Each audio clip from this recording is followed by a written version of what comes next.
She didn't know the old man was a billionaire, and this one meal would change her entire life.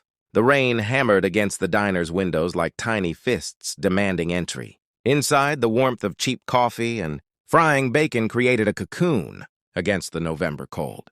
Sarah clutched her daughter's hand tighter, feeling the weight of $23, their last $23, pressing against her palm like a stone. Emma, just 5 years old, hadn't eaten since yesterday's school lunch. The eviction notice crumpled in Sarah's pocket was a countdown to homelessness, and the job interview she'd missed because her car had finally given up its ghost. Felt like the universe's final joke, but none of that mattered right now.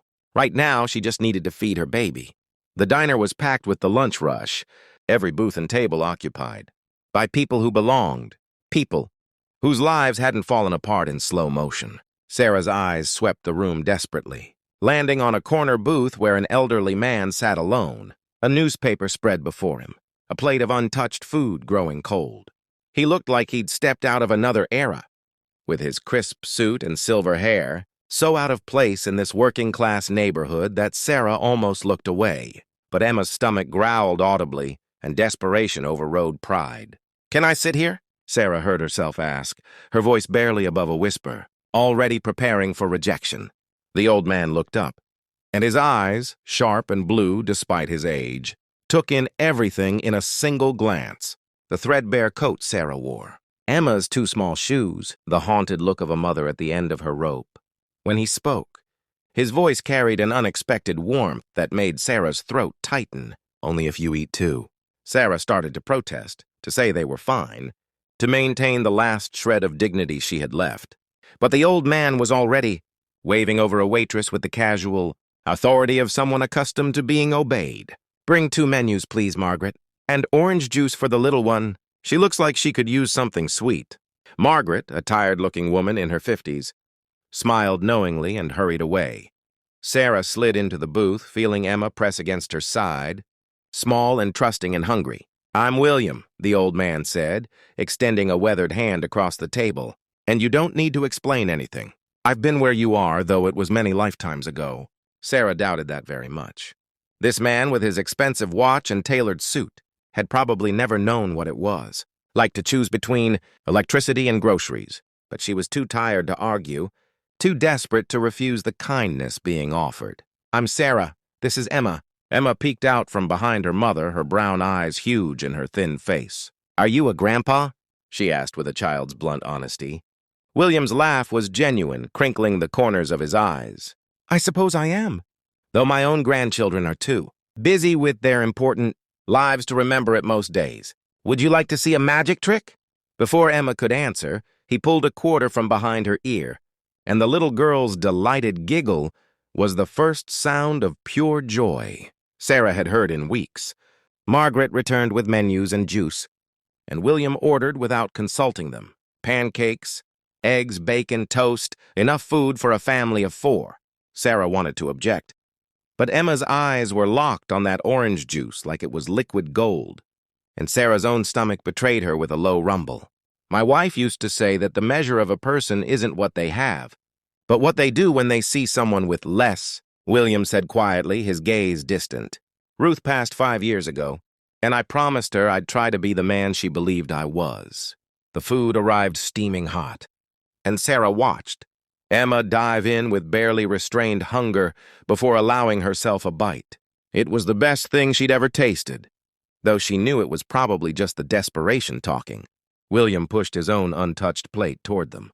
"I've already eaten," he lied smoothly, and Sarah loved him a little for that kindness. As they ate, the story poured out of Sarah in fits and starts, the husband who'd left when Emma was 2, the medical bills from her mother's cancer that had drained every penny, the job she'd loved until the company downsized, the apartment she was about to lose. She hadn't meant to say any of it, but William listened with such genuine attention that the words came unbidden. "What did you do?" he asked simply. "Before all this, I was an accountant. A good one, actually. But when Mom got sick, I missed too much work, and they let me go. Now no one will hire me because of the gap in my resume, and I can't afford childcare for interviews anyway, so..." She shrugged, the gesture encompassing the entirety of her defeat. William was quiet for a long moment, watching Emma stack pancake pieces into a tower. "My company is looking for an accountant," he said finally. "Our last one retired, and my son, who runs things now, has been dragging his feet about finding a replacement. Would you be willing to take a look at the position?" Sarah's heart lurched. I couldn't. You don't even know if I'm qualified. Ruth used to tell me I had a good eye for people. I built everything I have by trusting that instinct." He pulled out a business card, and Sarah's hands trembled as she read the name. William Harrison, founder, Harrison Industries.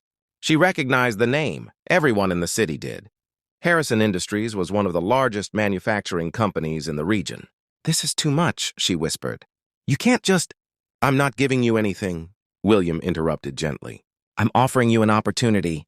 What you do with it is up to you. But I suspect you're someone who rises to occasions." He pulled out his phone, tapped something, and showed her the screen. "This is my son's office number. Call Monday morning, tell him I sent you. The job pays well enough to get you back on your feet, and we have childcare benefits." Sarah couldn't speak, couldn't breathe. The card in her hand felt like a winning lottery ticket, too impossible to be real. "Why?" she managed finally.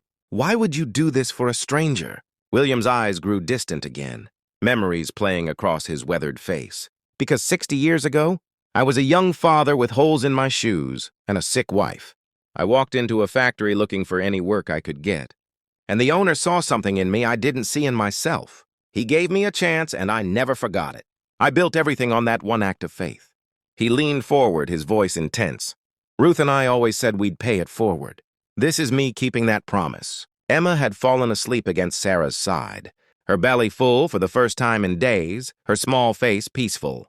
Sarah felt tears streaming down her cheeks, and she didn't bother to wipe them away. "I don't know how to thank you," she whispered.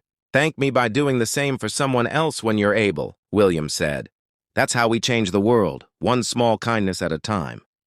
When they left the diner an hour later, Sarah's pocket held not just $23, but also a business card that represented hope. William refused to let her pay for the meal and had somehow arranged for Margaret to pack them enough food for dinner. As Sarah buckled Emma into the car seat of their dying vehicle, she looked back through the rain-streaked window. William sat alone in the booth again, his newspaper open, looking like just another old man having lunch. But Sarah knew better. She knew she'd just met an angel in a tailored suit, a man who remembered what it meant to be desperate and chose to ease that desperation in others. And she made herself a promise. Right there in that diner parking lot with the rain pounding down. She would get that job, she would rebuild their lives, and someday she would sit across from another desperate soul and say the words that had saved her life. "Only if you eat too,